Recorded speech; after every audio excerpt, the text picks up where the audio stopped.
Oke, Assalamualaikum warahmatullahi wabarakatuh. Nama saya Wisnu Andika Murti dari kelas R1A. Hari ini saya akan menjawab pertanyaan dari soal-soal UAS PIK yang telah diberikan. Oke, jadi topik yang saya pilih adalah prinsip-prinsip dari komunikasi ya. Kenapa saya pilih ini? Karena menurut saya semenjak saya pilih jurusan desain komunikasi visual, ya mata saya nggak bisa sih atau nggak tahu dasar-dasar dalam berkomunikasi. Dan menurut saya ya, selama masih semester muda ini kita harus udah pahami betul ini, udah di luar otak kepala. Nah, di materi ini saya mempelajari bahwa komunikasi itu adalah proses penyampaian informasi oleh komunikator kepada komunikan yang dilakukan secara terus-menerus. Komunikasi dapat terjadi secara sengaja maupun tidak sengaja. Terus, jika penyampaian informasi berjalan dengan lancar, maka komunikan dapat menimbulkan perubahan dari sikap mereka. Perubahan apa? Salah satunya adalah mereka bisa memperoleh ilmu baru, yang dari yang nggak tahu apa-apa jadi punya tahu baru, ya, ilmu baru. Terus komunikan bisa menjawab atau membalas informasi yang kita berikan. Sikap komunikan juga bisa berubah setelah mendengar informasi yang diberikan oleh komunikator, dan bukan hanya sikap, tingkah laku komunikan juga dapat berubah jika penyampaian informasi berhasil dilakukan. Mungkin itu aja. Lanjut ke nomor 2. Komunikator. Komunikator adalah pihak yang memulai suatu percakapan atau informasi. Selain itu, komunikator juga berperan dalam menyampaikan tanggapan, menjawab pertanyaan, dan saran dari komunikan. Terus komunikan. Komunikan adalah orang yang menerima dan merespon percakapan atau informasi yang diberikan oleh komunikator. Terus pesan. Pesan adalah informasi, isi, atau maksud yang ingin disampaikan kepada komunikan. Terus media. Media adalah segala bentuk dan saluran yang digunakan oleh komunikator dan atau komunikan untuk menyampaikan pesan dan informasi. Selanjutnya ada efek komunikasi. Efek komunikasi terjadi jika terjadinya perubahan sifat komunikan.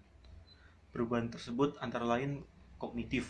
Kognitif itu komunikan jadi tahu informasinya, dari yang nggak tahu jadi tahu ya. Terus afektif, sikap komunikan berubah, semakin tadi jadi biasa, jadi misal jadi sedih, jadi gembira, jadi apa gitu ya. Terus konatif, sikap atau tingkah laku komunikan berubah, yang tadi misalnya buang sampah sembarangan misalnya, terus ada larangan nanti denda, jadi nggak mau buang sampah sembarangan lagi misalnya. Oke, lanjutnya ke nomor 3.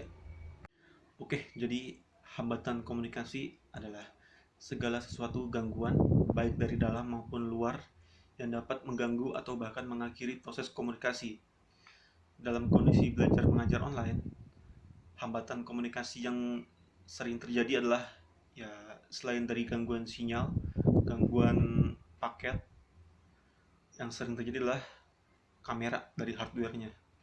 Ada orang yang nggak punya kamera, ada yang kameranya nggak bisa dinyalain gitu kan. Kalau misalnya nggak terbuka kan jadinya informasi itu jadi nggak gampang diambil gitu. Si guru juga nantinya merasa minder gitu, ini saya ngomong sama siapa, cuma kelihatan nama-namanya doang gitu, sama akun profilnya juga, akunnya mungkin gambarnya gambar-gambar kartun atau apa gitu. Selain itu ada mikrofon atau audio speaker ya. Mungkin ada gadget yang speakernya jelek, speakernya rusak, jadi inputnya audio yang dimasukkan suaranya terputus-putus mungkin.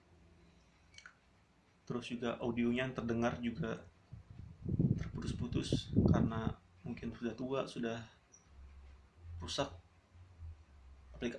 gadgetnya.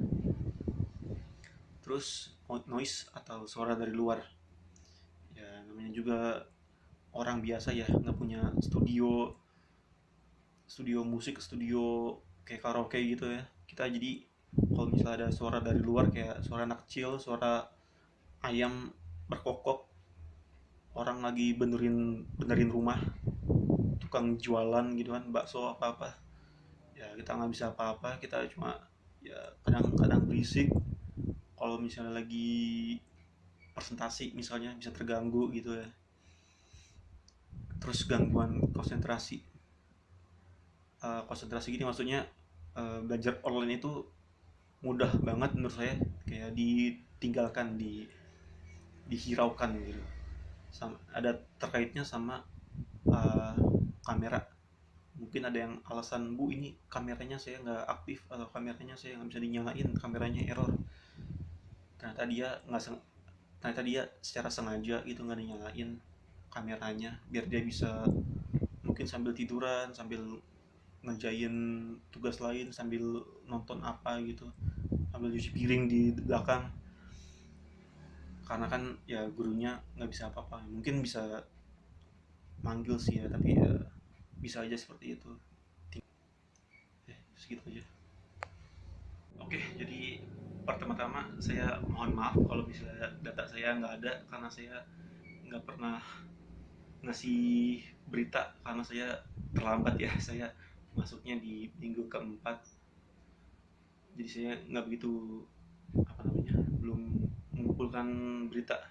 Nah, berita saya ini tentang tanggal merah dan kaitannya dengan COVID gitu ya. Jadi kalau intinya itu, kalau misalnya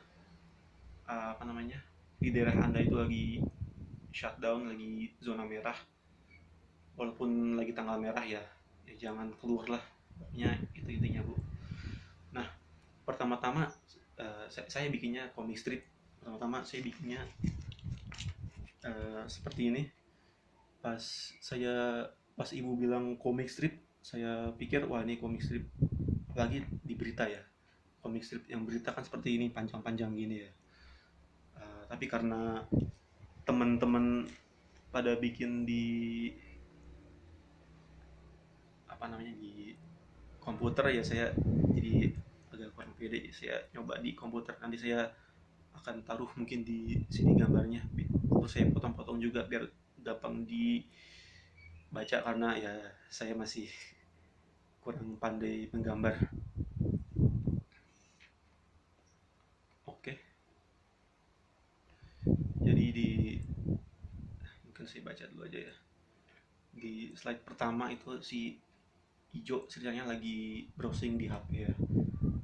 Terus dia melihat temannya si Merah. Terus dia berkata, tumben pagi-pagi bangun happy gitu. Si Merah menjawab, iyalah besok kan liburan panjang Jo. Si Ijo gitu. Terus Ijo menjawab, tapi komplek kita kan kena siaga merah. Terus si Merah ya nggak bisa berkata apa-apa, langsung dia sedih, langsung berkata, ya kalau gitu gue balik lanjut tidur lagi aja deh. Jo menjawab, oke, mimpi indah. Ini saya buat komik stripnya ingin se like mungkin, biar nggak usah dianggap serius banget gitu ya. Ada komedinya, ada informasi yang ditangkapnya. Informasinya ya kalau misalnya zona merah dan mana-mana nggak usah. Kenapa saya pilihnya yang enteng aja ya, namanya juga biar nggak panik gitu ya mungkin ya.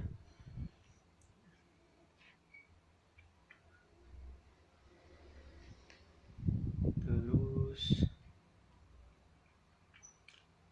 komunikatornya nih ya harusnya sih ada di berita ya, kayak di komik strip di berita, di koran.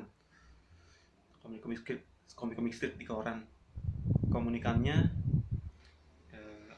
yang baca berita, yang baca koran. Saya sih pengennya ini komiknya kayak untuk remaja gitu, kayak remaja mungkin 13 tahun, 10 tahun, terus ya sampai tua gitu.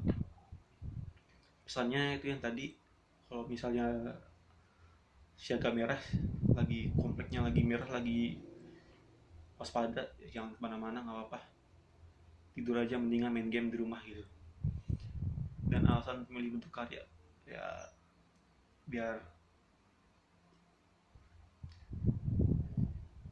gampang dicerna aja gitu kali ya. sama nggak usah dianggap serius, biar gak panik juga, biar ada hal-halnya gitu, dan menghibur juga. Oke, sekian, terima kasih. Maaf kalau misalnya ada yang kurang, kayak yang nomor 4 kayaknya kurang banget ya. Wassalam, terima kasih.